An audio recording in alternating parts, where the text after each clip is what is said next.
कल हमने देखे अरेस्ट वाले रिदम्स, आज देखेंगे non arrest ECG rhythms. Arrest वाले रिदम्स कौन कौन से देखे थे हमने कल? वेंट्रिकुलर टैकीकार्डिया, वेंट्रिकुलर फिब्रिलेशन, उसके बाद में देखा था सिस्टोल और पल्सलेस इलेक्ट्रिकल एक्टिविटी। ठीक है, ये सब चीज़ें हमने देख ली है। अब आज हम देखेंगे नॉन अरेस्ट रिदम्स।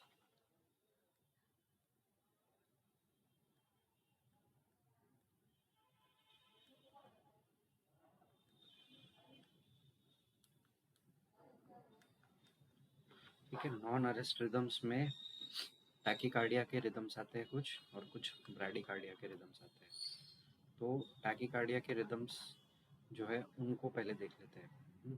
टैकीकार्डिया के रिदम्स एट्रिया से हो सकते हैं या फिर वेंट्रिकल से हो सकते हैं।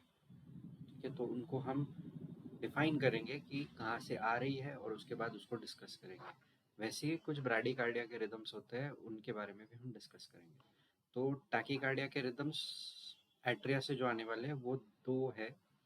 उनका नाम है एट्रियल फिब्रिलेशन। जैसे वेंट्रिकुलर फिब्रिलेशन आ रहा था, वैसे एट्रिया अगर फिब्रिलेट करे तो एट्रियल फिब्रिलेशन, या फिर हो सकता है एट्रियल फ्लटर। ओके, और इसके अलावा एट्रियम से एक और रिदम आ सकती है जो है एक्सेसरी मीडिएटेड सुप्रावेंट्रिकुलर टैकीकार्डिया। मतलब क्या, ये जो है ये रिदम एट्रिया से ओरिजिनेट होगी, इसलिए इसको सुप्रावेंट्रिकुलर बोला है। एट्रिया से ओरिजिनेट होगी और वेंट्रिकल्स में आएगी, और वेंट्रिकल्स में इसकी बीटिंग दिख के आएगी। ठीक है,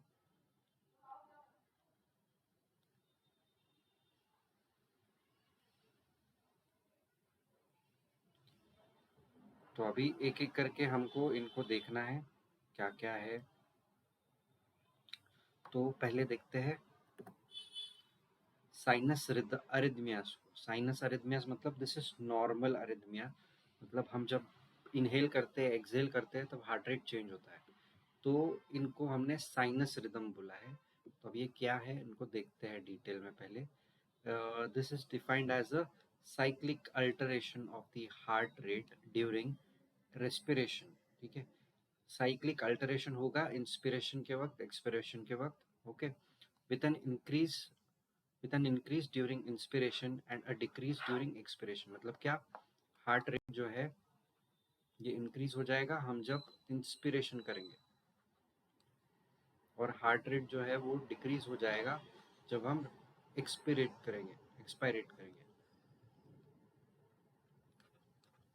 मतलब क्या, एक्सपिरेशन के वक्त ब्रैडीकार्डिया दिखाई देगा और इंस्पिरेशन के वक्त टैकीकार्डिया दिखाई देगा। इनका नाम हम बोलते हैं, इंस्पिरेशन के वक्त जो होते हैं उनको साइनस टैकीकार्डिया या फिर साइनस ब्रैडीकार्डिया। ठीक है,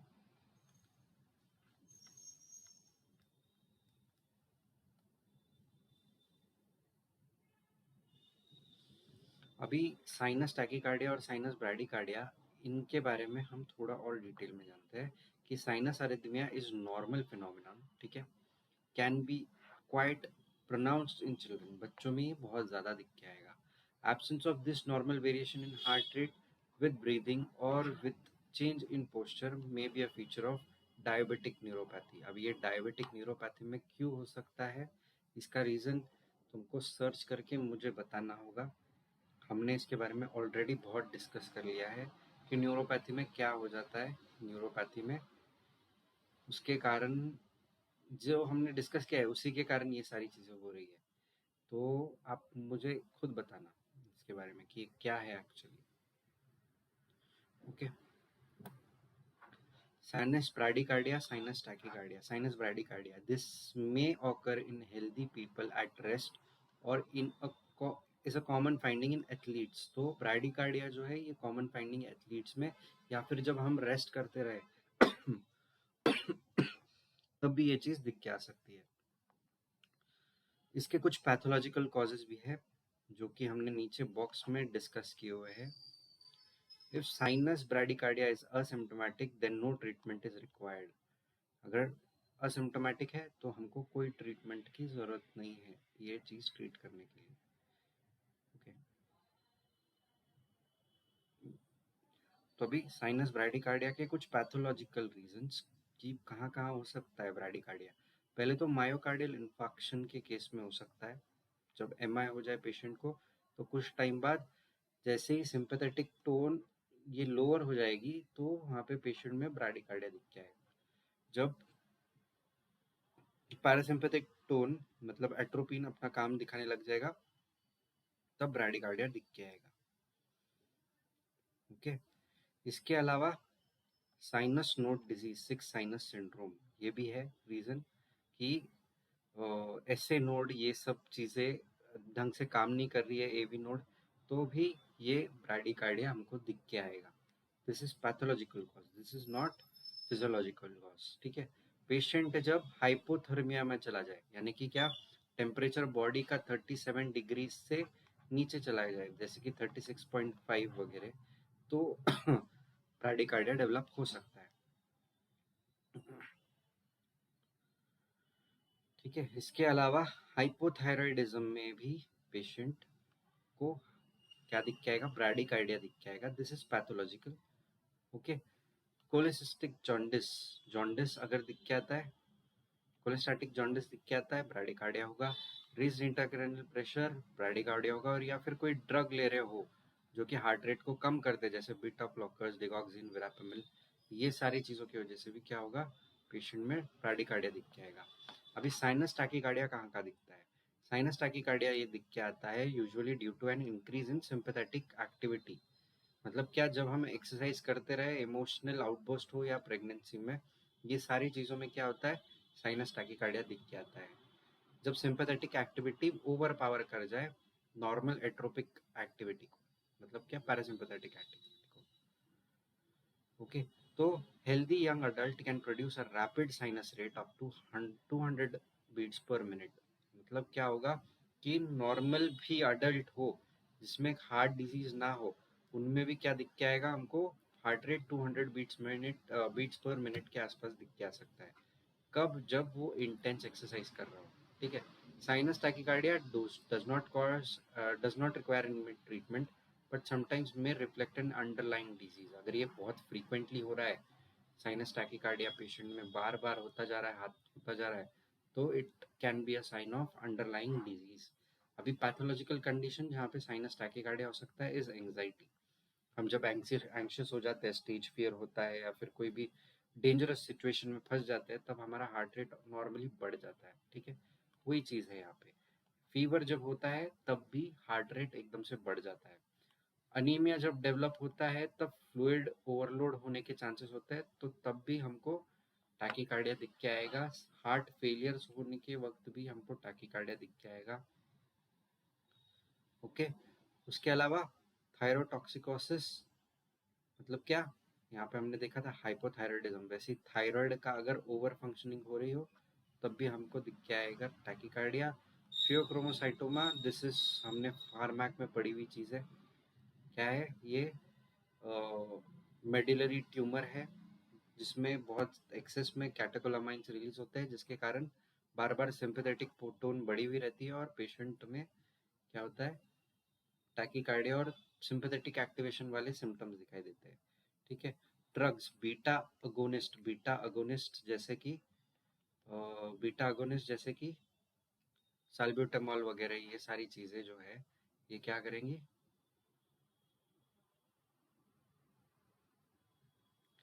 ये सारी चीज़ें, कुछ बीटा अगोनिस्ट क्या करेंगे, हार्ट रेट को बढ़ा देंगे।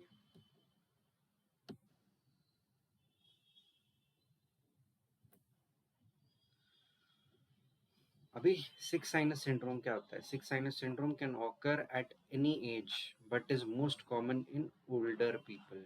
अब ये क्यों हो रहा है? अभी ऐसे नोड इम्पल्स जनरेट करती है, एवी नोड के पास भेजती है, AV node impulse bundle of His के पास भेजती है, और bundle of His Purkinje system के पास भेजते हैं। ओके, अभी इनमें से कोई भी एक चीज डीजनरेट होने लगे विथ एज तो क्या होगा, इम्पल्स का कैरी होना या फिर इम्पल्स बनना ही कम हो जाएगा। ठीक है, तो ये चीज के कारण क्या होगा, पेशेंट में हमको क्या दिख के आएगा, सिक्स साइनस सिंड्रोम। ये किस चीज की वजह से हो सकता है? Either due to fibrosis, degenerative changes और ischaemia of the SA node. ठीक है, तो ये इस चीज़ की वजह से इम्पल्स जो जनरेट कर रही थी एसए नोड, वो इम्पल्स जनरेशन कैपेसिटी कम हो जाएगी। ठीक है, उसकी वजह से ये चीज़ दिख के आएगी। अब इसके क्लिनिकल फीचर्स क्या है? पैल्पिटेशन दिख के आएंगे पेशेंट में, डिजी स्पेल्स दिख के आएंगे, मतलब क्या, अबनॉर्मल हार्ट बीट्स या फिर फीलिंग ऑफ हार्ट बीट ये प्रोमिनेंट हो जाएगी। डिजी होगा पेशेंट, बार बार चक्कर आने जैसे चांसेस होंगे, सिंकोप में जाएगा पेशेंट क्योंकि हार्ट रेट एकदम से बढ़ रहा है, कम हो रहा है, बढ़ रहा है, कम हो रहा है, तो दिमाग तक, जो ब्रेन तक ब्लड पहुंचना चाहिए, उतना एफिशिएंटली पहुंच नहीं पा रहा, due to intermittent tachycardia, bradycardia और पॉजेस विद नो आर्टरियल और वेंट्रिकुलर एक्टिविटी। इसको बोलते हैं साइनस ब्लॉक और साइनस अरेस्ट। ठीक है, तो इसके कारण ये सारे फीचर्स हमको इस पेशेंट में दिख के आएंगे। इसका ट्रीटमेंट क्या होगा? अभी ऐसे नोड जो अपना पेस मेकर है वो काम नहीं कर रहा है, तो इसका ट्रीटमेंट क्या देना पड़ेगा हमको पेशेंट को? हमको अब परमानेंट पेस मेकर लगाना पड़ेगा इस पेशेंट में, यही ट्रीटमेंट है। ठीक है, क्योंकि यहाँ पे अब तुम्हारा जो पेस मेकर था वो काम नहीं कर रहा है। Next, atrial ectopic beat. अभी क्या होता है, हमने जब हम मैकेनिज्म्स ऑफ टैकीकार्डियाज पढ़ रहे थे, मैकेनिज्म ऑफ अरिथमियाज, तो हमने देखा था कि इलेक्ट्रिकल एक्टिविटी कहीं और से भी इनिशिएट हो सकती है। तो यहाँ पे भी ऐसी कंडीशन है, ऐसा सपोज करो ये दो एट्रियाज है। ठीक है, तो एट्रियाज है, जनरली ऐसे नोड रहती है लेफ्ट लेफ्ट एट्रियम में।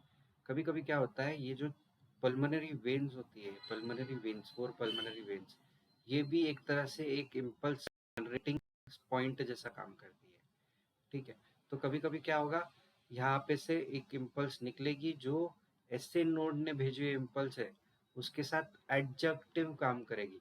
मतलब क्या, यहाँ से भी एक इम्पल्स एट्रियास को कॉन्ट्रैक्ट कर रही है और एसए नोड से निकलने वाली भी इम्पल्स एट्रियास को कॉन्ट्रैक्ट कर रही है। तो क्या होगा, एट्रियल जो है कॉन्ट्रैक्शन ये दो बार हो जाएगा। एट्रियल कॉन्ट्रैक्शन कैसे होगा? दो बार हो जाएगा। तो यहाँ पे देखते हैं क्या क्या लिखा है। No symptoms but can give the sensation of missed beat और abnormally strong beat. Normal QRS complex, if visible, the preceding P wave have a different morphology. ठीक है, कैसा होगा? ये ऐसे बाइफिड पी वेव दिख के आएगी, normal QRS complex and T wave दिख के आएगा। तो ये कैसा है? इसकी पी वेव की मॉर्फोलॉजी थोड़ी बिगड़ गई है, बदल गई है। Treatment is rarely necessary but beta blockers can be used if symptoms are intrusive. तो हम बीटा ब्लॉकर्स देंगे और ये जो है एक्टोपिक बीट्स जो डेवलप हो रही थी उसको नॉर्मलाइज करा देंगे। ठीक है, अभी ये हो गए एट्रियल एक्टोपिक बीट्स के बारे में। अभी एट्रियल जो है एट्रियम में और भी प्रॉब्लम्स हो सकते हैं, जैसे कि एट्रियल टैकीकार्डिया। अभी दो कैटेगरीज है यहाँ पे, atrial Flutter and atrial fibrillation. अभी हमने वेंट्रिकुलर फिब्रिलेशन देखा था, कितना डेंजरस था, पेशेंट मर सकता है तुरंत से अगर एट्रियल फिब्रिलेशन को करेक्ट नहीं किया हमने तो। वैसी ही कंडीशन है एट्रियल वेंट्रिकुलर फिब्रिलेशन को ट्रीट नहीं किया तो पेशेंट मर सकता है। बट एट्रियल फिब्रिलेशन इतना भयंकर नहीं है। Atrial fibrillation is also dangerous but it is not that dangerous जितना वेंट्रिकुलर फिब्रिलेशन है। ओके, तो हम एक एक करके देखेंगे एट्रियल फ्लटर को और एट्रियल फिब्रिलेशन को। तो पहले एट्रियल फ्लटर देखते हैं। ठीक है, हमने री एंट्री सर्किट के बारे में पढ़ा है लास्ट लेक्चर में, किसमें? कार्डियक अरेस्ट में। अब इसके बारे में बार बार डिस्कस नहीं करते हुए आगे बढ़ता हूँ मैं। ठीक है, इसमें लिखा है कि large macro reentry circuit usually within the right atrium encircling the tricuspid annulus. मतलब क्या, कि ये भी तुम्हारे हार्ट है। ओके, राइट एट्रियम में कहाँ है? ट्राइकस्पिड एन्युलस के आसपास, यहाँ पे कहीं तो जो ट्राइकस्पिड वाल्व्स है हमारे, ठीक है, यहाँ पे कहीं तो वो ओरिजिनेट होगी और वो स्प्रेड होगी, जो कि घूमती रहेगी। यहाँ पे री एंट्री सर्किट जो है यहाँ पे घूमते रहेगा और वो क्या होगा, वही इम्पल्स बार बार घूमते हुए क्या करेगी, बार बार वेंट्रिकल्स को कॉन्ट्रैक्ट कराती रहेगी। ठीक है, तो एट्रियल, तो यहाँ पे अभी क्या बोल रहे हैं, ये जो री एंट्री सर्किट है ये कहाँ होगा, ट्राइकस्पिड एन्युलस के पास क्या होगा, यहाँ पे डेवलप होगा और वही बार बार क्या करेगा, वही एक सिंगल इम्पल्स जो घूमती जा रही है ट्राइकस्पिड एन्युलस के पास, वो घूमते घूमते बार बार क्या करेगी, एट्रियास को डीपोलराइज करेगी। ओके, जिसके कारण क्या होगा, एट्रिया बार बार कॉन्ट्रैक्ट होगा, बार बार कॉन्ट्रैक्ट होगा। ओके, तो एट्रियल रेट यहाँ पे कितना दिख के आता है, अप्रोक्सीमेटली 300 बीट्स पर मिनट, मतलब एट्रिया 300 टाइम्स बीट होगा। नॉर्मल बीटिंग रेट कितना है, 75 होता है। तो ये कितने टाइम बढ़ जा रहा है, ऑलमोस्ट 4 टाइम्स बढ़ जा रहा है। तो 300 बीट्स पर मिनट के रेट से एट्रिया कॉन्ट्रैक्ट करेगा, है ना। तो ECG show saw tooth Flutter waves narrow QRS complex. अभी यहाँ पे देखो, सॉ टूथ फ्लटर वेव्स, यहाँ पे सॉ दिखता है तुमको, जिससे तुम कट करते हो, सॉ होता है देखो, झाड़ काटने के लिए यूज करते हैं आप, उसके जैसे ये एट्रियल कॉन्ट्रैक्शन के सॉ शेप्ड पी वेव्स दिख के आएंगे बार बार। ठीक है, हर जगह पे देखो कितना रेगुलर पैटर्न है, हर क्यूआरएस कॉम्प्लेक्स के पहले 3 आ रहे हैं फ्लटर वेव्स। तो this is what, this is very regular, regular type of tachycardia. यहाँ पे इरेगुलरिटी नहीं है, ठीक है, रेगुलरली रेगुलर होगा ये, regularly regular type of tachycardia है। Atrial flutter saw tooth pattern दिख के आएगा, ऐसा ऊपर नीचे सॉ जैसे दिख के आएगा। ठीक है, अभी इसका मेडिकल मैनेजमेंट कैसा करना है, पहले तो हम डिगॉक्सिन बीटा ब्लॉकर्स और वेरापेमिल यानी कि क्या, कैल्शियम चैनल ब्लॉकर देकर इसको करेक्ट करने की कोशिश करेंगे। ठीक है, इसको क्या करेंगे, मैनेज करने की कोशिश करेंगे। बट अगर इन सब चीज़ों से क्या होता है, मैनेज नहीं हो पाता, तो हमको क्या करना पड़ता है, इसको try to restore sinus rhythm by direct current DC cardioversion. ठीक है, अभी हमने डिफिब्रिलेशन टाइप चीज सीखी है लास्ट, इसमें डिफिब्रिलेशन हम कहाँ देते हैं, जब वेंट्रिकुलर फिब्रिलेशन होता है तब क्या करते हैं हम, ये देखो ये वेंट्रिकुलर फिब्रिलेशन था, हमने डीसी कार्डियो हमने क्या किया, वहाँ पे डिफिब्रिलेशन दिया। ये क्या था, वेंट्रिकुलर फिब्रिलेशन था, वहाँ पे डिफिब्रिलेशन दिया, असिस्टोल आया कुछ देर के लिए और फिर नॉर्मल बीटिंग स्टार्ट हो गई, है ना। तो वही चीज़ हमको यहाँ पे भी करनी है। ये जो सॉ शिफ्ट जो है, ये फ्लटर वेव्स, इसको हटाना है हमको, तो हमको यहाँ पे भी डिफिब्रिलेशन टाइप कोई तो करंट देना होगा। बट यहाँ पे डिफिब्रिलेशन जो है वो बहुत हाई इंटेंसिटी करंट होता है, उतना हाई इंटेंसिटी करंट नहीं देना है हमको यहाँ पे पेशेंट को। यहाँ पे एक लो इंटेंसिटी कार्डियो वर्जन देना है, जिससे क्या होगा, ये जो अब नॉर्मल करंट जो सर्किट के फॉर्म में घूम रहा था, ये हॉल्ट हो जाएगा, और जो नॉर्मल एसए नोड थी, एसए नोड जो करंट प्रोड्यूस कर रही थी और जो भेज रही थी, वो ही करंट आगे से कंडक्ट होगा। अभी ये जो फ्लटर वेव्स आ रही थी, ये क्यों आ रही थी कि कोई तो एक इम्पल्स वो घूमती रह जा रही थी। तो अब जब हम कार्डियोवर्जन देंगे तो ये घूमने वाली करंट जो था वो ब्रेक हो जाएगा, ये एकदम से गायब हो जाएगा। ओके, और सिर्फ जो इम्पल्स ऐसे नोड से आएंगी वो ही एट्रियास को कॉन्ट्रैक्ट करवाएंगी। ओके, ठीक है, और इसके अलावा हम क्या कर सकते हैं, catheter ablation offers 90% chances of complete cure. अभी ये इन्होंने कैथेटर एब्लेशन बोल के एक चीज हमको नई चीज बताई है। ठीक है, कार्डियोवर्जन हमको समझ गया है कि ये कुछ तो लो इंटेंसिटी करंट है जो कि फ्लटर वेव्स को बंद कर दे रहा है। बट कैथेटर एब्लेशन क्या है, अभी हमको पता है कि इम्पल्सेस कैरी करने के लिए कंडक्टिंग सिस्टम लगता है। ठीक है, तो यहाँ पे जो कंडक्टिंग सिस्टम था, नॉर्मल कंडक्टिंग सिस्टम, उसके अलावा एक और कंडक्टिंग सिस्टम डेवलप हो गया था माइट्रल एनुलस के पास। ठीक है, अभी यहाँ पे जो है ये कंडक्टिंग स्पेशलाइज कंडक्टिंग टिश्यू नहीं है, बट इसके पास कंडक्टिंग प्रॉपर्टीज आ गई है कुछ कारणवश, बिकॉज ऑफ द इंजरी या फिर कोई तो स्पेशलाइज्ड डिस्प्लाजिया हो गया होगा। ठीक है, तो ये वाले पार्ट को हमको क्या करना है, एक करंट या फिर यहाँ पे जला के इस पार्ट को, यहाँ पे इसकी कंडक्टिविटी स्टॉप करा देनी है। तो यहाँ पे हम क्या करेंगे, कैथेटर लेंगे और यहाँ पे का पार्ट क्या करेंगे, यहाँ ये वाला पार्ट जो है, ये एन्युलस जो कंटिन्यूसली करंट कैरी कर रहा था, इसके बीच का पार्ट हम यहाँ का जला देंगे, जिसके कारण क्या होगा, जो करंट ऐसे घूम के वापस आ रहा था वो इसके आगे जा नहीं पाएगा। ठीक है, ये परमानेंटली स्कार डेवलप हो जाएगा और इसकी कंडक्शन प्रॉपर्टीज बिल्कुल खत्म हो जाएगी। इसको बोलते हैं कैथेटर एब्लेशन। हम यहाँ पे जो कंडक्टिंग टिश्यू था जिसके कारण ये री एंट्री सर्किट बन रहा था, उसका कुछ पार्ट जला देंगे ताकि जो करंट है वो बार बार घूम घूम के यहाँ पे बार बार एट्रिया को डीपोलराइज ना कर सके। ओके, ये हो गई बात एट्रियल फ्लटर की। This is not that dangerous, but it can become dangerous अगर इसको हमने ट्रीट नहीं किया तो। ठीक है, तो अभी आते हैं एट्रियल फिब्रिलेशन के बारे में। अभी हमको पता है फिब्रिलेशन वर्ड आया वेंट्रिकुलर, तो पेशेंट की जो है बहुत हालत खराब है, हम ऐसा बोल सकते हैं। वैसी चीज यहाँ पे भी है एट्रियल फिब्रिलेशन में भी।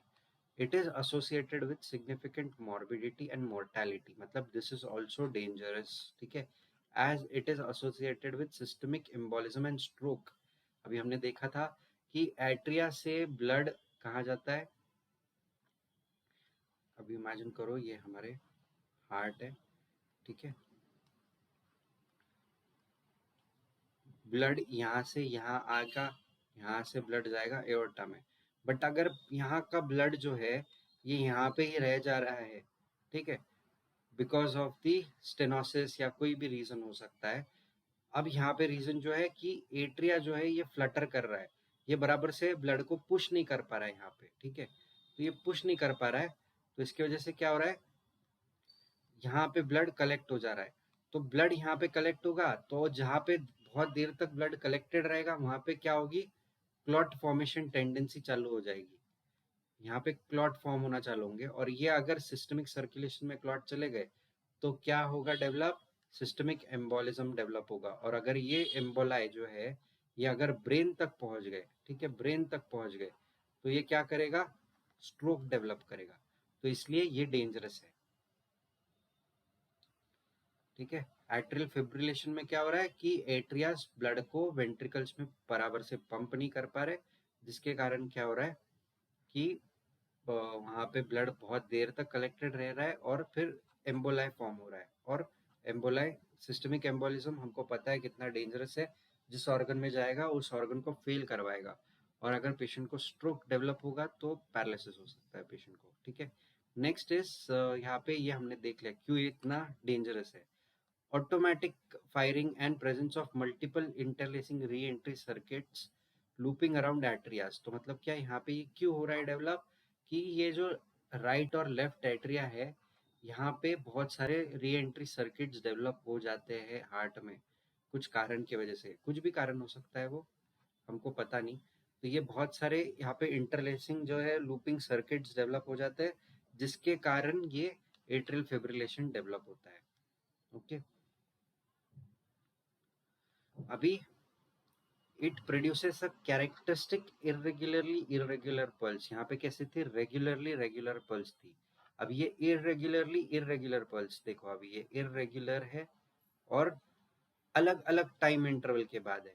देखो यहाँ पे आर आर डिस्टेंस पहले कुछ था फिर कुछ हो गया, यहाँ पे आर आर डिस्टेंस देखो अभी कुछ और है, यहाँ पे कुछ और है। ठीक है, यहाँ पे आर आर का डिस्टेंस कुछ और है, बट यहाँ का देखो यहाँ पे आर आर का डिस्टेंस बहुत ही रेगुलर है। ठीक है, तो ये जो फ्लटर वेव्स थी ये कैसी रेगुलरली रेगुलर थी, बट यहाँ पे कैसी है, ये इरेगुलर है, कभी छोटी है कभी बड़ी है, कभी बहुत छोटी है कभी बहुत बड़ी है, ऐसे छोटी मोटी ऊपर नीचे चलता रह रहा है। बट यहाँ पे कैसी थी, रेगुलर थी, तो इसलिए हम इसको इरेगुलरली इरेगुलर बोलते हैं और इसको रेगुलरली रेगुलर बोलते हैं। ओके, अभी ये चीज हमको समझ गई कि ईसीजी में हमको कैसे देखना है एट्रियल फिब्रिलेशन और फ्लटर को। ठीक है, यहाँ पे सॉ टूथ दिख के आएगा, कहाँ पे, एट्रियल फ्लटर में, और एट्रियल फिब्रिलेशन में इरेगुलरली इरेगुलर वेव्स दिख के आएंगी। ओके, इरेगुलरली इरेगुलर, यहाँ पे रेगुलरली रेगुलर। ठीक है, इनका डिस्टेंस डिफाइन नहीं होगा। अभी ECG shows normal but irregular QRS complexes. Normal QRS complex दिख के आएंगे, बट कैसा है, इरेगुलर पीरियड ऑफ टाइम के बाद, कभी तो 2-3 ब्लॉक के बाद ही आ जाएंगे, कभी 4-5 ब्लॉक के बाद आएंगे। नॉर्मली कितने ब्लॉक्स के बाद आना चाहिए? एटलीस्ट 4 ब्लॉक्स के बाद, 1 2 3 4, ठीक है, दिस इज नॉर्मल। बट यहाँ पे कब आ रहा है? 1 2 3 4 5 6 के बाद। यहाँ पे कब आ रहा है? 1 2 3 के बाद ही। यहाँ पे कब आ रहा है? 2 के बाद ही। यहाँ पे 3 के बाद। यहाँ पे 3 के बाद। ये कॉम्प्लेक्स था जहाँ पे नॉर्मल था, बट बाकी के सारे कॉम्प्लेक्सेस जो है वो इरेगुलर पाथ में आ रहे हैं, इरेगुलरली आ रहे हैं, ठीक है।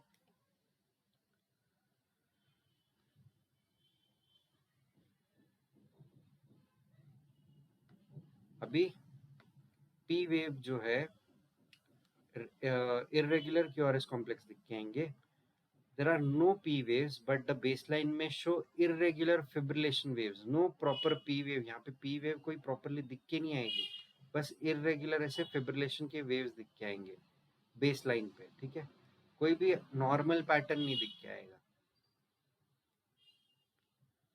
ओके, अभी इसके क्लिनिकल फीचर्स क्या क्या रहेंगे, पेशेंट क्या क्या प्रेजेंट करेगा? पैल्पिटेशंस होंगे, ब्रेथलेसनेस फील होगा, फटीग होगा, एग्रीवेटेड कार्डियक फेलियर होगा पेशेंट में, ठीक है। अभी ये इतना abnormal पैटर्न चल रहा है हार्ट रेट का, तो हमको ये सारी चीजें दिख के आएंगी। अभी एट्रियल फिब्रिलेशन हो रहा है, तो हमको पता है कि ब्लड कहाँ कलेक्ट हो रहा है, यहाँ पे। ये ब्लड अगर यहाँ कलेक्ट होगा तो ऑब्वियसली ये कहाँ, पल्मोनरी वेन्स में भी कलेक्ट होगा, और पल्मोनरी वेन्स में कलेक्ट होगा तो लंग्स में कलेक्ट होगा। अगर लंग्स में ब्लड कलेक्ट हो गया इंटरस्टिशियम में, तो एयर एक्सचेंज नहीं होगा, पेशेंट को ब्रेथलेसनेस फ्री फील होगा, ब्रेथलेसनेस ऑब्वियसली फील होगा पेशेंट को। ओके,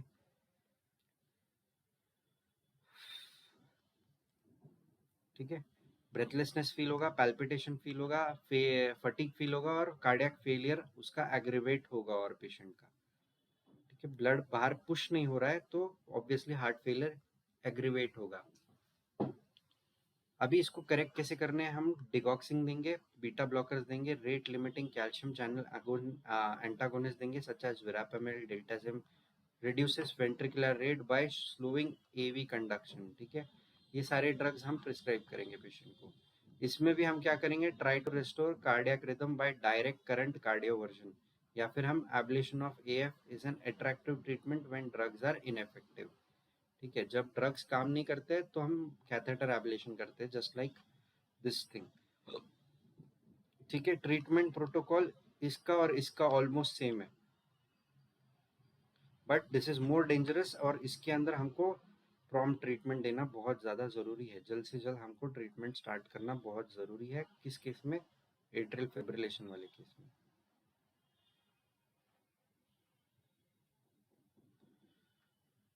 अभी नेक्स्ट चीज़ क्या देख रहे हैं हम, कि वेंट्रिकुलर टैकीकार्डिया कैसे होता है। हमने देखा कल ही कि वेंट्रिकुलर फिब्रिलेशन जो है वो कैसे होता है। ओके, वेंट्रिकुलर फिब्रिलेशन भी ये एक तरह का वेंट्रिकुलर टैकीकार्डिया ही है, बट यहाँ पे अभी हम डिटेल में डिस्कस करेंगे कि वेंट्रिकुलर टैकीकार्डिया क्या है, कैसे होता है, ठीक है। Ventricular tachycardia is a rapid heart rate rhythm originating in ventricles with a rate of over 120 beats per minute, ठीक है। 120 बीट्स के ऊपर चला गया तो हम उसको टैकीकार्डिया डिस्कस कर देते हैं, और टैकीकार्डिया बोल देते हैं उसको। ओके, तो अगर ये साइनस बीट्स में होता है तो हम इसको नॉर्मल कंसिडर करते हैं, बट कोई पैथोलॉजी उसके साथ को एसोसिएटेड हो तो हम इसको नॉर्मल कंसिडर नहीं करते, ठीक है। पैथोलॉजी कौन कौन सी होती है जब वेंट्रिकुलर टैकीकार्डिया दिख जाता है? पहला तो अक्यूट मायोकार्डियल इन्फार्क्शन, ठीक है, अक्यूट कॉरोनरी सिंड्रोम पकड़ के चलते हैं। हमने डिस्कस किया था 85% reasons of arrhythmias are acute coronary syndrome. उसके अलावा कॉर्नियरी आर्टरी डिजीज, क्रॉनिक वाली कार्डियोमायोपैथी, ये भी हो सकती है रीजंस। ओके, अभी other contributing factors include excessive ventricular disease, poor left ventricular function, या फिर ventricular aneurysms। ये सारी चीजें भी हो सकती है, यानी कि स्ट्रक्चरल हार्ट डिजीज भी हो सकता है, इलेक्ट्रोलाइट इम्बैलेंस भी हो सकता है। ये हमने डिस्कस कर लिया है पिछले पेजेस में, पिछले ही चैप्टर में, ठीक है। VT can be caused by abnormal electrical activity or re-entry within the scarred heart tissue। हमने re-entry सर्किट के बारे में हार्ट फेलियर के अंदर बहुत अच्छे से डिस्कस किया है, तो मैं नहीं चाहता कि इसको बार बार मैं रिपीट करूँ। री एंट्री समझना है तो फिर वापस से हमारा वीडियो देखना है आपको, हार्ट फेलियर वाला, सॉरी हार्ट फेलियर नहीं, कार्डियक अरेस्ट वाला, कार्डियक अरेस्ट वाला ये वीडियो देखेंगे, री एंट्री वापस से समझ में आ जाएगा जिनको नहीं समझ में आ रहा है, within the scarred heart tissue. ठीक है, वीटी क्यों हो रहा है? Because of the reentry circuit जो डेवलप हो रहा है विद इन द जो स्कैरिंग हो गई है वो वाले हार्ट टिश्यू में। VT can lead to serious complication such as haemodynamic compromise and can degenerate to ventricular fibrillation. देखो यहाँ पे भी बोला है उन्होंने कि ये कितना सीरियस इशू है, ventricular fibrillation is a serious issue. तो अगर ये वीटी को हम करेक्ट नहीं करते, नॉर्मल वीटी को, वेंट्रिकुलर टैकीकार्डिया को, तो वो किस में कन्वर्ट हो सकता है? वेंट्रिकुलर फिब्रिलेशन में हो सकता है कन्वर्ट। ओके, अभी नेक्स्ट चीज, पेशेंट के अंदर सिम्टम्स क्या दिख के आएंगे, जिनमें क्लिनिकल फीचर्स क्या दिख के आएंगे जिनमें वेंट्रिकुलर टैकीकार्डिया हो रहा है। ओके, पेशेंट में experience symptoms like palpitation, patient को कैसा फील होगा कि धड़धड़ बढ़ जाएगी, हार्ट रेट बढ़ जाएगा उसका और बोलेगा सर धड़धड़ हो रहा है मुझे छाती में। ठीक है, ओके, पैल्पिटेशन फील होंगे। उसके बाद में शॉर्टनेस ऑफ ब्रीथ, ब्रीदिंग उतनी अच्छे से नहीं हो पाएगी। ठीक है, ब्रीदिंग नहीं हो पाएगी। और फिर लाइट हेडेडनेस फील होगा क्योंकि ब्लड तो पहुंच नहीं रहा है ब्रेन तक जितना एडिक्वेटली पहुंचना चाहिए, तो पेशेंट क्या फील करेगा? लाइट हेडेड फील करेगा। और ब्रेन तक एकदम से ब्लड पहुंचना रिड्यूस हो जाए तो पेशेंट सिंकोप में जा सकता है। ओके,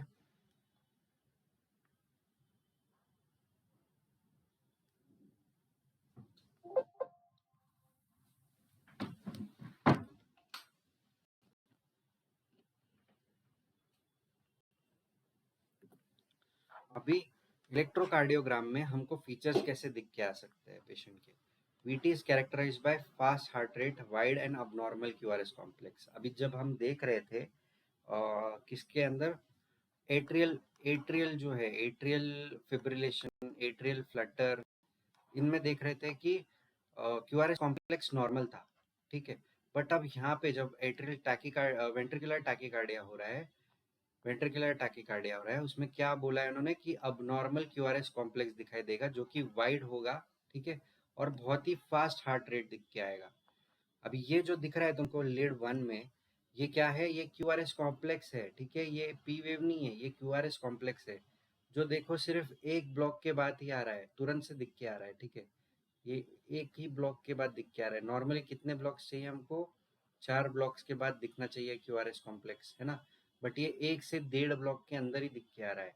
यहाँ पे भी देखो सेम चीज, 1 से 1.5 ब्लॉक के अंदर ही। यहाँ पे देखो, यहाँ पे थोड़ा बेटर दिख के आ रहा है QRS complex.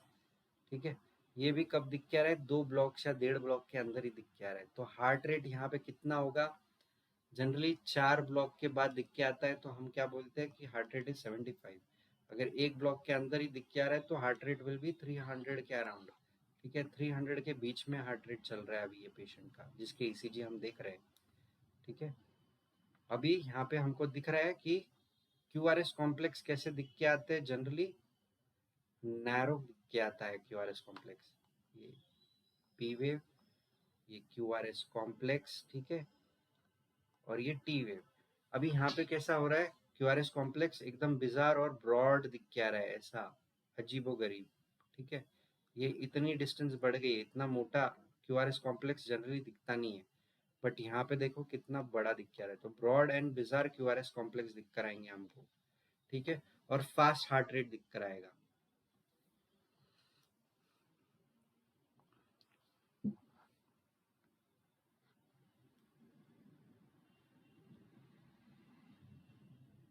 Fast heart rate दिख कर आएगा, क्यूआरएस कॉम्प्लेक्सेस एकदम ब्रॉड दिख कर आएंगे।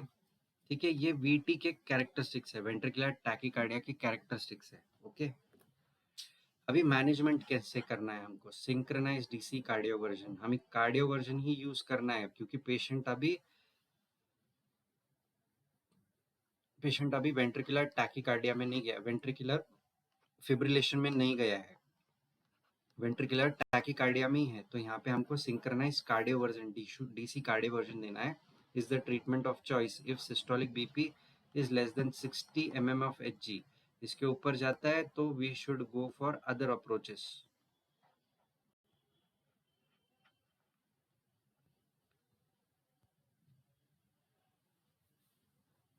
ठीक है, is less than 90 mm of Hg। अगर इसके आसपास रहता है तो हमको डीसी कार्डियोवर्जन ये ट्रीटमेंट ऑफ चॉइस है। If arrhythmia is well tolerated, अगर बीपी इतना लो नहीं है, ठीक है, इतना लो नहीं है और वेल टॉलरेटेड है, पेशेंट टॉलरेट कर पा रहा है, तो हम इंट्रावेनस अम्योडेरोन देंगे as a bolus, followed by continuous उसका आईवी इन्फ्यूजन। ठीक है, ये क्या करेगा, ये करेक्ट करवाएगा अरिथमियास को। ठीक है, एंटी अरिथमिक ड्रग है ये।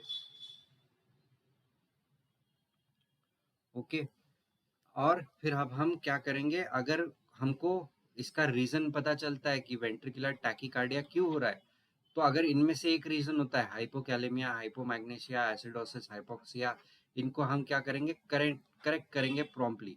क्योंकि अगर हम इसको वेंट्रिकुलर टैकीकार्डिया को और उसके रिवर्सिबल कॉजेज को करेक्ट नहीं करते तो वेंट्रिकुलर फिब्रिलेशन में पेशेंट कभी भी जा सकता है। ठीक है, तो हम इसको प्रॉम्प्टली करेक्ट करेंगे जितना जल्दी हो सके उतना। Okay. The treatment of choice for VT occurring in normal heart is catheter ablation. Normal heart में अगर VT हो रहा है तो it can be because of the abnormal conducting tissue। अगर extra conducting tissue हो तो suppose अभी imagine करो ये हार्ट है, हार्ट में तुम्हारा SA node, AV node, bundle of His, ठीक है, परकिंजिस फाइबर्स, ये नॉर्मल कंडक्टिंग टिश्यू है।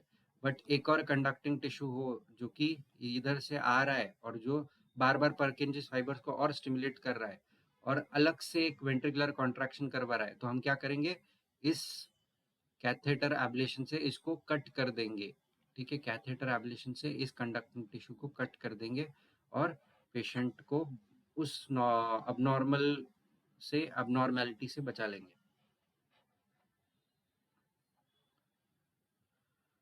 ठीक है, नेक्स्ट इज टोर्साडी पॉन्टिस। ठीक है, ये अभी लॉन्ग क्यूटी सिंड्रोम भी बोलते हैं एक तरह से। यहाँ पे ये अबनॉर्मल लॉन्ग, सॉरी ये गलत बोल दिया मैंने, ये चीज नहीं है। ये जनरली कब आता है, ये जनरली कब आता है, ये देखते हैं आगे क्या है। This is a form of polymorphic VT, ventricular tachycardia का ही फॉर्म है।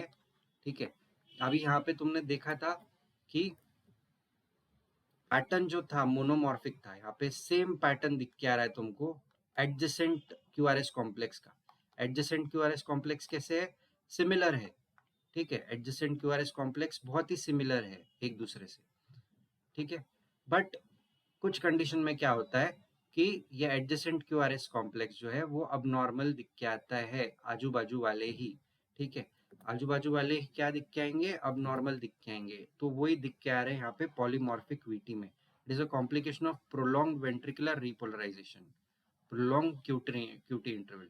ठीक है, तो मतलब क्या, अभी ये पी क्यू आर एस और ये टी वेव। ठीक है, अगर ये क्यू और टी वेव बहुत ही प्रोलॉन्ग हो जाए तो यहाँ पे अगर एक इम्पल्स आ जाए गलती से, ठीक है, तो वो can D generate into another QRS complex, जिसके कारण ये टोर्साडी पॉन्टे ये प्रेसिपिटेट हो सकता है। ठीक है, तो लॉन्ग क्यूटी अगर हो, लॉन्ग क्यूटी सिंड्रोम हो पेशेंट को, तो टोर्साडी पॉन्टेस ये पेशेंट को हो सकता है। ठीक है, this is form of polymorphic VT and is complication of prolong ventricular repolarisation, जिसको बोलते हैं long QT interval. Arrhythmia is usually not sustained and repetitive but may degenerate into ventricular fibrillation। arrhythmia जो होगा, it is not sustained or and repetitive, it is not sustained and repetitive, but if it occurs, this condition occurs, it can degenerate to ventricular fibrillation। मतलब क्या, patient cardiac arrest में जा सकता है अगर हमने टोर्साडी पॉन्टे को करेक्ट नहीं किया तो। ओके, तो इसको हमको फटाफट से करेक्ट करना है जितनी जल्दी हो सके। ठीक है, इसके अभी नेक्स्ट देखेंगे कि फीचर्स कैसे कैसे, कॉजेस और ईसीजी फाइंडिंग्स क्या है इसके। ठीक है, ब्राडिकार्डिया हो रहा है, कंपाउंड, ठीक है, उसके अलावा इलेक्ट्रोलाइट डिस्टर्बेंस हो रहे हैं, हाइपोकैलेमिया, मैग्नीशिया, हाइपोकैल्सीमिया, ये सारी चीजें भी कॉज कर सकती है, लॉन्ग क्यूटी इंटरवल करा सकती है। ठीक है, ड्रग्स, ठीक है, कुछ सोटालॉल, एमिट्रिप्टिलिन, कार्बामेज़ेपिन, एरिथ्रोमाइसिन, ये एंटीबायोटिक की क्लास है। ठीक है, ये एंटीहिस्टामिनिक की क्लास है, या एंटी डिप्रेसेंट की क्लास है। ठीक है, और कुछ एंटी एरिथमिक्स भी है जो ये करा सकते हैं। तो ये अगर चीज़ें हो रही है, इसकी वजह से हो सकता है टॉर्सिडी पॉन्टी, ओके, और लॉन्ग क्यूटी सिंड्रोम। अभी ईसीजी में क्या दिख के आएगा? During period of sinus rhythm the ECG will usually show a prolonged QT interval. यहाँ पे देखो, अभी प्रोलॉन्ग्ड साइनस रिदम चल रही थी, अब ये प्रोलॉन्ग्ड क्यूटी इंटरवल दिख के आया हमको यहाँ पे, ठीक है। तो अगर ये क्यूटी इंटरवल के ऊपर कोई इम्पल्स आके गिर जाती है, जिसके कारण हमको क्या हो गया, ये टोर्सिडी पॉन्टी क्या हो जाएगा, ट्रिगर हो जाएगा, ठीक है। ECG shows rapid irregular complexes that seem to twist around the baseline. अभी देखो, ये ऐसा सीधा सीधा सीधा जा रहा था, फिर ये घूम गया, फिर ये नीचे की तरफ जा रहा है, ठीक है, फिर ऊपर की तरफ जा रहा है। तो जो क्यूआरएस कॉम्प्लेक्स थे वो एडजेसेंट वाले, एकदम सेम मॉर्फोलॉजी वाले नहीं है। वो कभी बढ़ रहे हैं, कभी छोटे हो रहे हैं, फिर बढ़ रहे हैं, फिर छोटे हो रहे हैं, और वो बेसलाइन के अगेंस्ट कैसे ट्विस्ट होते जा रहे हैं, ठीक है। तो ये नॉर्मल ईसीजी नहीं है, ठीक है, इरेगुलर ईसीजी है पूरी तरह से। तो इससे हम क्या पता कराएंगे? This is polymorphic ventricular tachycardia. Polymorphic variations दिख के आते हैं ईसीजी के ऊपर। देखो यहाँ पे bradycardia with long QT interval is followed by polymorphic ventricular tachycardia that is triggered by R on T phenomenon, ठीक है। आर वेव अगर टी के ऊपर आके गिर जाए तो ये फिनोमिनॉन की वजह से क्या होगा, टॉर्सिडी पॉन्टी हो जाएगा, ठीक है। तो जो उसका नॉर्मल ये था, रिफ्रैक्टरी पीरियड था, वो नॉर्मल रिफ्रैक्टरी पीरियड में गड़बड़ कर दी है इस ऊपर सुपर इम्पोज होने वाली इम्पल्स ने। अभी मैनेजमेंट क्या करना है हमको? पेशेंट को इंट्रावेनस मैग्नीशियम देना है, ओके। इन ऑल केसेस जहाँ पे भी टॉर्सिडी पॉन्टे दिख के आता है, वहाँ पे हमको मैग्नीशियम स्टार्ट करना है पेशेंट को। 8 millimoles over 15 minutes, then 72 millimoles over 24 hours, ये देते रहना है। ये इसको याद रखने की अभी फिलहाल तुमको जरूरत नहीं है इस लेवल पे, ठीक है। Once initial control has been achieved, effort should be made to identify and treat the underlying cause और stop the medication that predispose to arrhythmia। तो मतलब हमको जो भी कारण थे इसके, जिसके कारण ये अरिथमिया डेवलप हुआ है, उसको, ये कारण को आइडेंटिफाई करना है और उसको ट्रीट करना है। और अगर ड्रग्स है रिस्पॉन्सिबल इसके लिए, तो उनको हमको वो मेडिकेशंस को स्टॉप करना है जितना हो सके जल्दी उतने, ठीक है। अगर ये ब्लॉक नहीं रुकता है तो हमको लेफ्ट सेलेट गैंग्लियन को, ये अरिथमिया नहीं रुकता है विद दिस ट्रीटमेंट, तो हमको लेफ्ट सेलेट गैंग्लियन को ब्लॉक करना जरूरी है, ठीक है, ब्लॉक देना जरूरी है इसको। हाँ, अभी हम आते हैं ब्राडिकार्डियस पे। ब्राडिकार्डियस पे तो ये एट्रियोवेंट्रिकुलर ब्लॉक जो है, ये एक टाइप का ब्राडिकार्डिया है।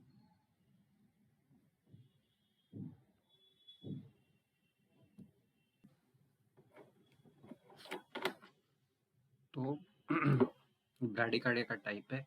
अभी हमको पता है ईसीजी में वेव्स कौन कौन सी होती है। पी वेव, ठीक है, Q R S complex and T wave, ठीक है। तो पी टू आर ये डिस्टेंस एक होता है, ठीक है। ये जनरली होता है 0.12 सेकेंड्स का, ओके। और कंप्लीट साइकिल होती है 0.8 सेकेंड्स की। तो ये जो इंटरवल है, ये हमको क्या बताता है, इसका सिग्निफिकेंस क्या है? अभी हमको पता है S A node impulse generate करती है, एस ए नोड से इम्पल्स जाती है ए बी नोड की तरफ, ठीक है। जब एस ए नोड से ए बी नोड की तरफ इम्पल्स जा रही होती है, कहाँ पे, ठीक है, ये राइट एट्रिया है, ये लेफ्ट एट्रिया है, ठीक है। जब इम्पल्स एस ए नोड से ए बी नोड की तरफ जा रही होती है, तब साइमल्टेनियसली वो जा रही होती है वेंट्रिकल्स की एट्रियास के वॉल्स की तरफ, ठीक है। जिसके कारण ये, सपोज यहाँ पे एस ए नोड ने इम्पल्स जनरेट की, और ये इम्पल्स सारे वेंट्रिकल एट्रियास के पास पहुंची, और एट्रियास कॉन्ट्रैक्ट हुए। तो ये जो बम्प दिख के आता है हमको, ये because of the atrial contraction दिख के आता है। अभी साइमल्टेनियसली जो ये इम्पल्स एट्रियास को कॉन्ट्रैक्ट करा रही थी, वो जा रही थी एवी नोड के पास, ठीक है। एवी नोड यहाँ पे थोड़ी देर जो है इम्पल्स रेस्ट करती है before proceeding to bundle of His and Purkinje His fibres, ठीक है।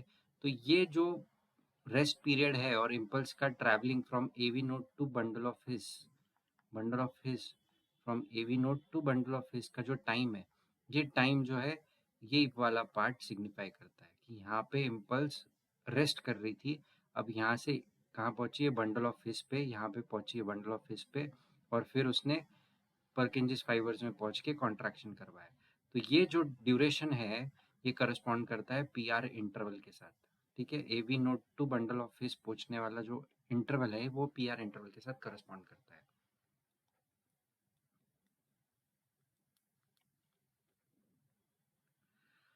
ठीक है। तो अगर अब हमको ए वी ब्लॉक के बारे में पढ़ना है तो हमको यही चीज पढ़नी है कि ये पी आर इंटरवल कितना लॉन्ग रहता है, ठीक है।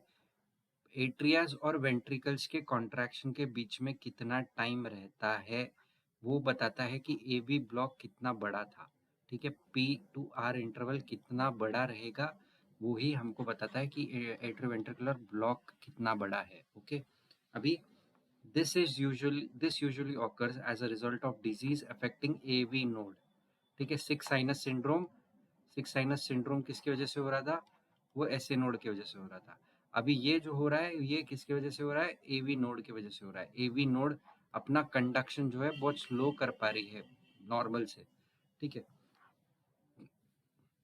AV block can be intermittent, however, it may become evident only when the conductive tissue is stressed by a rapid atrial rate, ठीक है। ये कब एविडेंट होगा, जब एट्रियल फिब्रिलेशन, एट्रियल ट्रैकीकार्डिया वगैरह हो रहा है तभी हमको एविडेंट होगा, ठीक है। वैसे तो एविडेंस इसका इतना नहीं दिख के आएगा,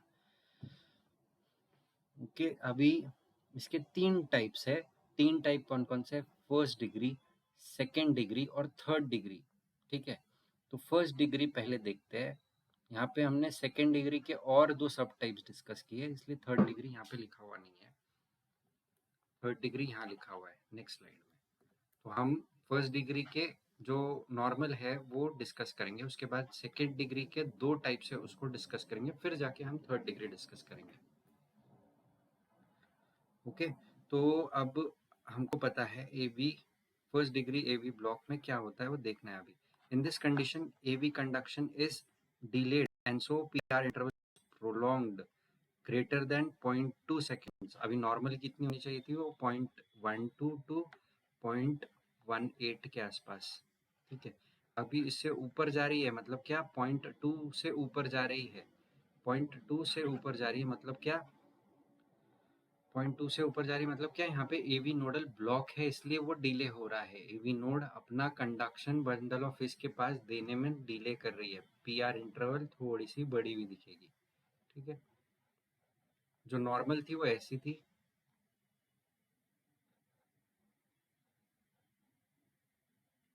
बट यहाँ पे क्या हो रहा है, ये लेन देन हो जा रही है। 0.12 सेकेंड्स की होनी चाहिए थी बट वो ग्रेटर देन 0.2 हो रही है, तो वो प्रॉब्लमैटिक हो रही है। It rarely causes symptoms and does not require treatment.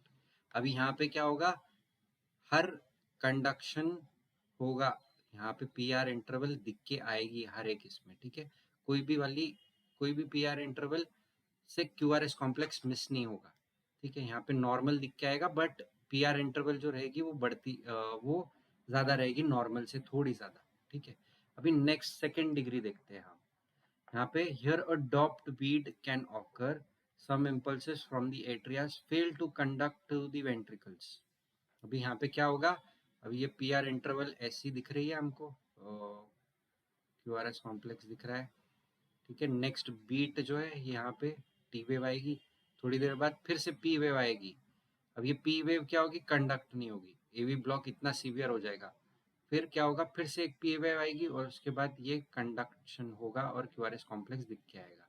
तो ये पी वेव है, क्यू आर एस कॉम्प्लेक्स है, टी वेव है, फिर ये पी वेव दूसरी वाली आई और जिसके जो कंडक्ट नहीं हो पाई एवी ब्लॉक के कारण, ठीक है। यहाँ पे क्यू आर एस कॉम्प्लेक्स दिख के आना चाहिए था जो कि हमको नहीं दिख के आया, और फिर ये नेक्स्ट पी वेव दिख के आई, ठीक है।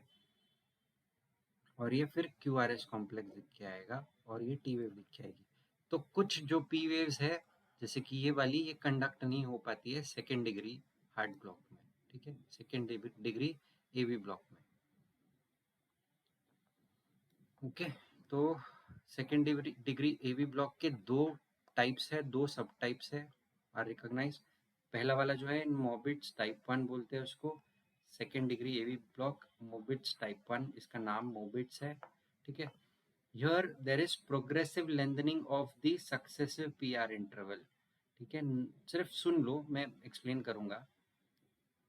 ओके, यहाँ पे there is progressive lengthening of the successive PR interval cumulating in a dropped beat, ठीक है। सब सुन, सिर्फ सुनना है, आगे मैं बताऊंगा कि क्या हो रहा है ईसीजी में। The cycle then repeats itself, this is called as Wenckebach phenomenon and is usually due to impaired conduction in the AV block itself, ठीक है। The phenomenon may be physiological in sometimes observed at rest or during sleep in athletic young adults with high vagal tone, ठीक है। ये इतनी जो बड़बड़ की है इसको मैं सिंपल भाषा में बताता हूँ अभी with the help of ECG, ठीक है। अभी ये है पहली पीआर इंटरवल,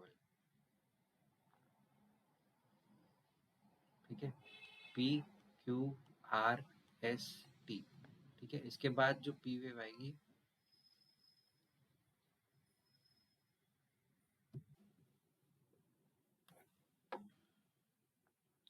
तो ये पहला कॉम्प्लेक्स, ठीक है, तो ये पहला कॉम्प्लेक्स। इसके बाद का जो कॉम्प्लेक्स रहेगा वो ऐसा दिखेगा, पी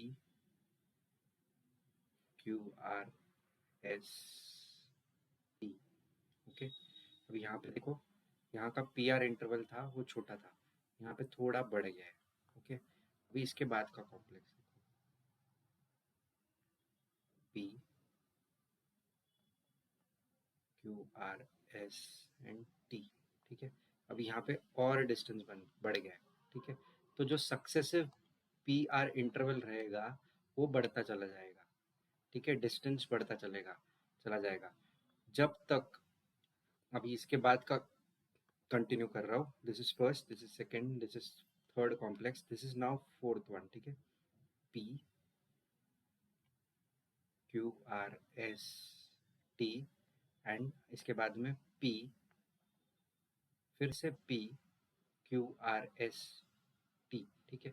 तो देखो यहाँ पे पी आर इंटरवल नॉर्मल था, यहाँ बढ़ गया, यहाँ पे और बढ़ गया, और यहाँ पे और ज़्यादा बढ़ गया, और फिर इसके बाद का जो कॉम्प्लेक्स था पी का, ठीक है, यहाँ पे क्यू आर एस कॉम्प्लेक्स बना ही नहीं, यहाँ पे डायरेक्टली सेकेंड पी वेव आई, और फिर से यही यहाँ से सीक्वेंस चालू हो गया, ठीक है।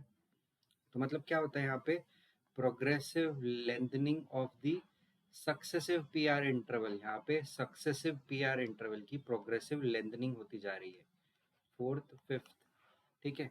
क्यूमुलेटिंग इन अ ड्रॉप्ड बीट, मतलब क्या, यहाँ पे जो फिफ्थ वाली रहेगी वो Q R S complex conduct ही नहीं कर पाएगी, जिसको हम बोलेंगे ड्रॉप्ड बीट, ठीक है। The cycle then repeats itself, this is called as Wenckebach phenomenon, okay.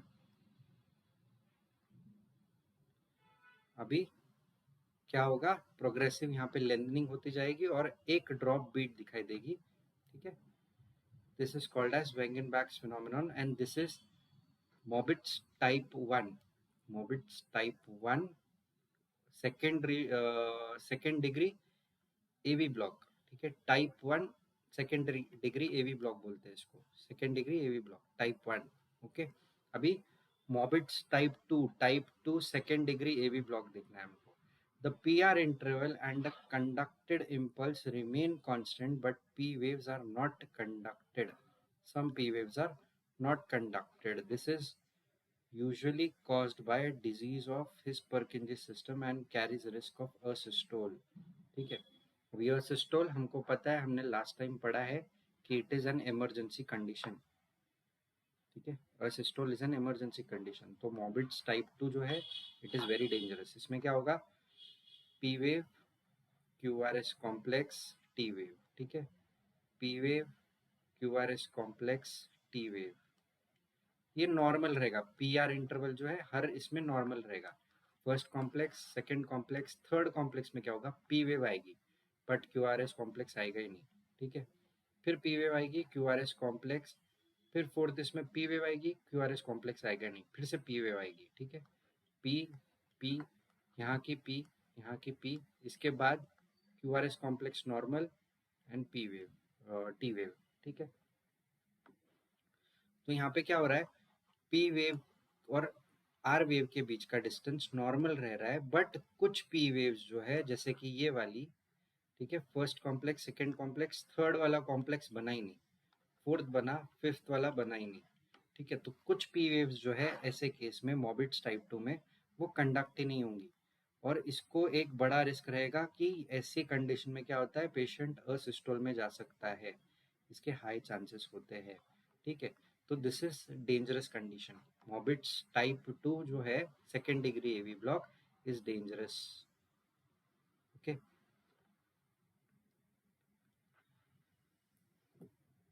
देखो अभी ये फर्स्ट डिग्री एवी ब्लॉक है, इसमें क्या होता है, जो नॉर्मल पी वेव है क्यू आर एस कॉम्प्लेक्स के बीच का डिस्टेंस है वो कंपैरेटिवली ज़्यादा है, P R interval is prolonged and measures around 0.26, कितनी होनी चाहिए थी, 0.12 के आसपास होनी चाहिए थी, बट यहाँ पे कितनी मेजर हो रही है, 0.26, ठीक है, 0.26 के अराउंड मेजर हो रही है, तो ये बहुत ज़्यादा हो गई, ठीक है। This is first degree AV block. अब ये कैसे देखते हैं हम, कि ये 3 ब्लॉक ही आने चाहिए, बट यहाँ पे क्या हो रहा है, एक बड़ा ब्लॉक डिस्प्लेस हो रहा है, उसके बाद पी वेव आ रही है, क्यू आर एस कॉम्प्लेक्स आ रहा है, ठीक है। अभी यहाँ पे सेकेंड डिग्री एवी ब्लॉक देखते हैं, मॉबिट्स टाइप 1, यहाँ पे देखो अभी ये P wave P to R जो है डिस्टेंस नॉर्मल है, यहाँ पे थोड़ा बड़ा, फिर यहाँ पे और थोड़ा बड़ा, ठीक है। फिर यहाँ पे जो पी वेव थी इसका क्यू आर एक्स कॉम्प्लेक्स भर ही नहीं पाया, ओके। यहाँ पे जो है पी वेव का डिस्टेंस जो था नॉर्मल था, यहाँ पे थोड़ा बढ़ गया, यहाँ पे और ज़्यादा बढ़ गया, ओके। और फिर यहाँ की जो पी वेव थी इसने Q R S complex conduct नहीं किया, इसलिए हम इसको क्या बोल रहे हैं, प्रोग्रेसिव लेंथनिंग हो रही है पी आर इंटरवल की, और इसके बाद में क्या हो रहा है, एक पी वेव कंडक्ट ही नहीं हो पा रही है, और ये चीज़ क्या होती है, फिर से ये साइकिल रिपीट हो रहा है यहाँ से सेम, ठीक है। फिर पी वेव ड्रॉप हुई, ठीक है, cycle repeat P wave drop, cycle repeat P wave drop, ऐसा दिख के आएगा हमको pattern, okay. This is Mobitz type 1। अभी मॉबिट्स टाइप 2 क्या है, यहाँ पे पी आर इंटरवल हर जगह पे नॉर्मल है, बट एक पी वेव यहाँ की इसने कंडक्ट नहीं किया, क्यू आर एस कॉम्प्लेक्स दिखाई नहीं, फिर से वही पी आर इंटरवल नॉर्मल है, फिर से Q R S complex drop हो गई, अब यहाँ पे फिर से ड्रॉप हो गई। तो देखो दो साइकिल्स के लिए सक्सेसिवली क्या है, क्यू आर एस कॉम्प्लेक्स हमको दिख नहीं रहा है, तो चांसेस क्या होते हैं हाई, कि यहाँ पे पेशेंट की फ्लैट लाइन डेवलप हो जाए, असिस्टोल डेवलप हो जाए, ओके। हाई चांसेस ऑफ असिस्टोल रहते हैं, पेशेंट किस में जा सकता है, कार्डियक अरेस्ट में जा सकता है, ओके। तो ये हमको पता चल गया है अभी। अभी नेक्स्ट चीज देखते हैं टाइप 3 जो है, थर्ड डिग्री एवी ब्लॉक, ठीक है। थर्ड डिग्री एवी ब्लॉक क्या बोलता है, in third degree AV block conduction fails completely and atrias and ventricles beat independently, ठीक है, atrias and ventricles beat independently. यहाँ पे एट्रियम का और वेंट्रिकल का कॉन्ट्रैक्शन दोनों से जुदा जुदा है, जो इम्पल्स आ रही है ऐसे नोड से एवी नोड की तरफ, एवी नोड से बंडल ऑफ की तरफ, और फिर पीस परकिंजिस फाइबर्स की तरफ, ये क्या हो रही है, ये ये एक ही इम्पल्स से दोनों भी कॉन्ट्रैक्ट नहीं हो रहे हैं, एट्रियाज अपनी इम्पल्स क्रिएट कर रहे हैं और वेंट्रिकल्स अपनी इम्पल्स क्रिएट कर रहे हैं, तो दोनों भी इंडिपेंडेंटली बीट हो रहे हैं, वो दोनों भी डिपेंडेंट नहीं है एक दूसरे के इम्पल्स के लिए, ठीक है। This is known as A V dissociation. यहाँ पे क्या हो रहा है कि एस से नोड अपनी इम्पल्स जनरेट करके एट्रियास को कॉन्ट्रैक्ट करवा रही है, बट जो इम्पल्स है ए बी नोड से आगे जाने वाली वो कट हो जा रही है, और फिर वेंट्रिकल्स इंडिपेंडेंटली अपने आप को पेस मेकर बना के अपनी खुद की बीट्स जनरेट कर रहे हैं, ठीक है। जिससे जिसके कारण क्या हो रहा है कि ब्रैडीकार्डिया दिख के आ रहा है ऐसे पेशेंट्स में।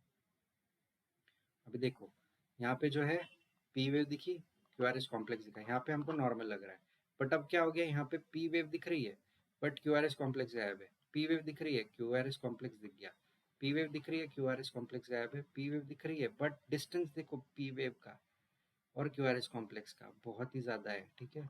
पी वेव दिख रही है बट क्यूआरएस कॉम्प्लेक्स गायब है। ऐसे क्या हो रहा है कि पी वेव और क्यूआरएस कॉम्प्लेक्स के बीच में कुछ भी ऑर्गेनाइज्ड पैटर्न नहीं दिख के आएगा। पी वेव इंडिपेंडेंट रहेगी और क्यूआरएस कॉम्प्लेक्स इंडिपेंडेंट रहेगा, दोनों भी अपने आप बीट कर रहे हैं, अपना अपना बीट कर रहे हैं। Escape rhythm arising from AV node and bundles of his narrow QRS complex or distal his Purkinje's tissues, broad QRS complex। ठीक है, तो अगर एस्केप रिदम जो आ रही है वो एवी नोड से या फिर बंडल ऑफ हिस से आ रही है तो क्यूआरएस कॉम्प्लेक्स नैरो दिख के आएगा, बट अगर हिस परकिंजिस टिश्यूज से आ रही है तो कॉम्प्लेक्स ब्रॉड दिख के आएगा। क्यूआरएस कॉम्प्लेक्स अगर बहुत ब्रॉड दिख के आता है तो वो इम्पल्स किसने जनरेट की है? परकिंजिस फाइबर्स ने। अगर वो नैरो दिख के आता है तो एवी नोड या बंडल ऑफ हिज ने वो इम्पल्स जनरेट की थी क्यूआरएस कॉम्प्लेक्स प्रोड्यूस करने के लिए, वेंट्रिकुलर कॉन्ट्रैक्शन होने के लिए। ठीक है, अभी एक चीज इंपॉर्टेंट है कि अगर SA node is not functioning as pacemaker, SA node is not functioning as pacemaker तो चार्ज एवी नोड ले लेता है। AV node is not functioning तो बंडल ऑफ हिस ले लेता है। A bundle of His is not working तो pacemaker का चार्ज हिस परकिंजिस फाइबर्स ले लेते हैं। अगर परकिंजिस फाइबर्स ही वर्क नहीं कर रहे हैं तो मायोकार्डियल मसल्स जो है वो खुद ब खुद अपने आप ऑटोमेटिसिटी में कन्वर्ट हो जाते हैं। बट सबका बीटिंग का रेट, इम्पल्स जनरेशन का रेट अलग अलग होता है। एसए नोड जनरेट करती है 75 बीट्स के अराउंड, एवी नोड जनरेट करती है 60 के अराउंड, बंडल ऑफ हिस करता है अराउंड 45, हिस परकिंजिस करते हैं अराउंड 35 और मसल फाइबर्स अगर खुद बन जाए तो 25। तो हमको यहाँ पे दिख क्या आएगा? अगर 25 ही दिख रहे हैं हमको 1 मिनट में वेंट्रिकुलर कॉम्प्लेक्सेस, क्यूआरएस कॉम्प्लेक्सेस, तो हम बोल सकते हैं कि मायोकार्डियल मसल ही बचे हैं जो बीट प्रोड्यूस कर पा रहे हैं, बाकी सारा सिस्टम जो है वो बंद हो गया है। ओके,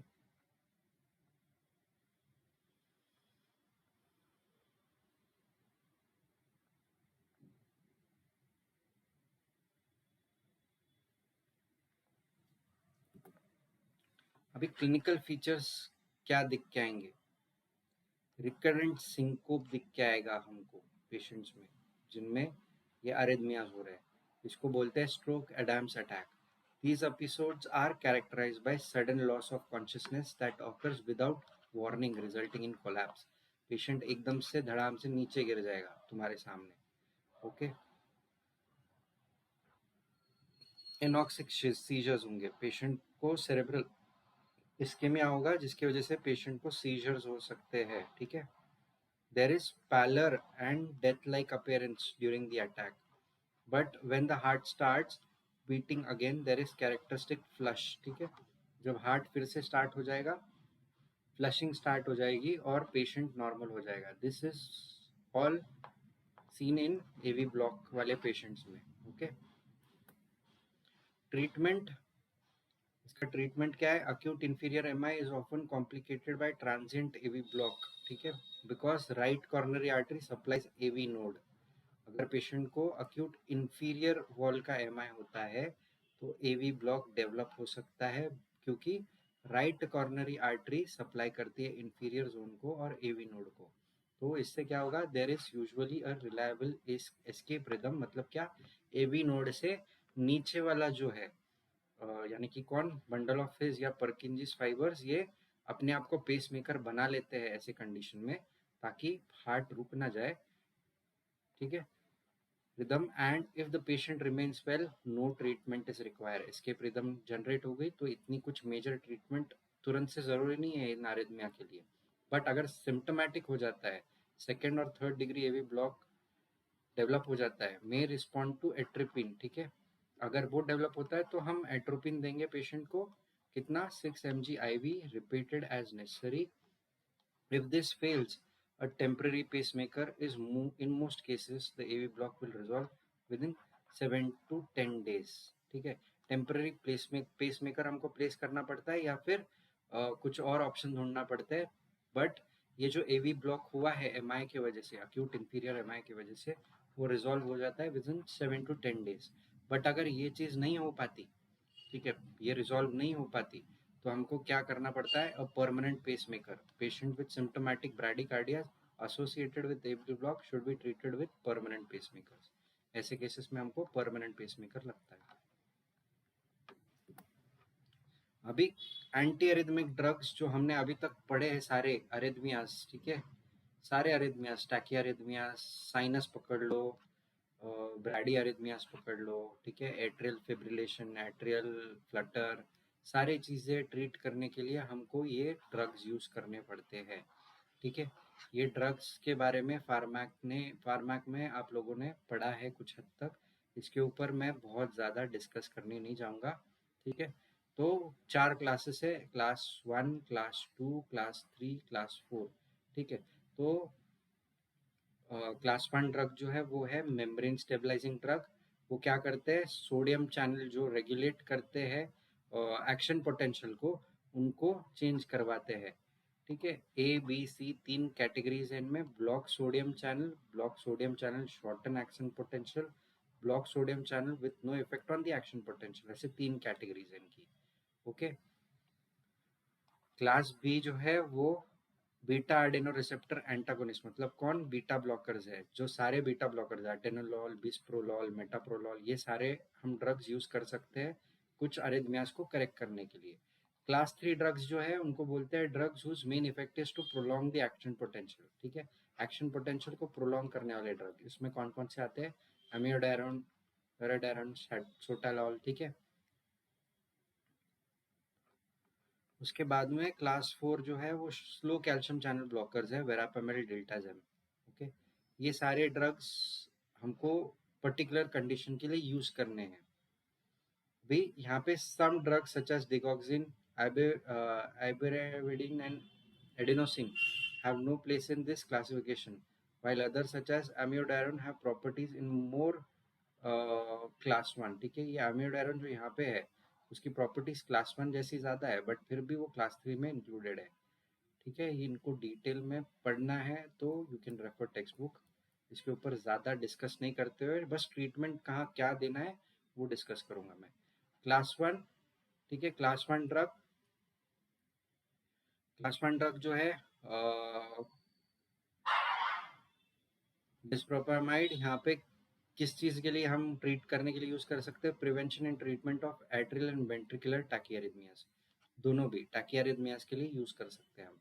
लिडोकेन जो है, lidocaine treatment and short term prevention of ventricular tachycardia and ventricular fibrillation, important है फिर ये। वेंट्रिकुलर फिब्रिलेशन मतलब हम यहाँ पे पेशेंट की जान बचाने की कोशिश कर रहे हैं विथ यूज ऑफ लिडोकेन, ठीक है, ठीक है। ये क्लास 1 और डिटेल में तुम पढ़ लो, यहाँ से आगे इनको मैं ज़्यादा डिस्कस नहीं करते हुए आगे बढ़ूंगा। Class 2, atenolol, bisoprolol, metoprolol, treatment and prevention of supraventricular tachycardia and atrial fibrillation, prevents exercise induced VF, exercise से जो इंड्यूस होने वाला वेंट्रिकुलर फिब्रिलेशन है उसको भी प्रिवेंट करता है, बीटा ब्लॉकर्स, ओके। अभी क्लास 3 अम्योडेरॉन टैकियारिथमियाज में यूज होता है, ठीक है। डोरेडेरोन पैरोक्सिमल एट्रियल फिब्रिलेशन में यूज होता है, सोटेलॉल एएफ में यूज होता है। क्लास 4 जो है वेरापेमिल treatment of supraventricular tachycardia and control of VF के लिए यूज होता है, ओके। अदर्स जो है एट्रोपिन, ये ब्राडिकार्डियाज के लिए यूज होता है, हाइपोटेंशन में यूज होता है, और due to vagal over activity को कंट्रोल करने के लिए यूज होता है, okay. Adenosine treatment of supraventricular और डायग्नोस्टिक एड के लिए भी यूज होता है ये, टू आइडेंटिफाई टैकिकार्डियाज, ठीक है। एडेनोसिन इंपॉर्टेंट ड्रग है, ये हम और बहुत जगहों पे यूज करते हैं, यहाँ पे हम आइडेंटिफाई करने के लिए यूज करते हैं सुप्रावेंट्रिकुलर टैकिकार्डियाज, ठीक है। Digoxin treatment and prevention of supraventricular tachycardia and rate control in AF atrial fibrillation में रेट कंट्रोल करने के लिए भी यूज करते हैं डिगॉक्सिन, ठीक है। अभी के लिए इतना काफ़ी है अरिथमियास, ठीक है। आगे का पार्ट हम डिस्कस करेंगे बाद में।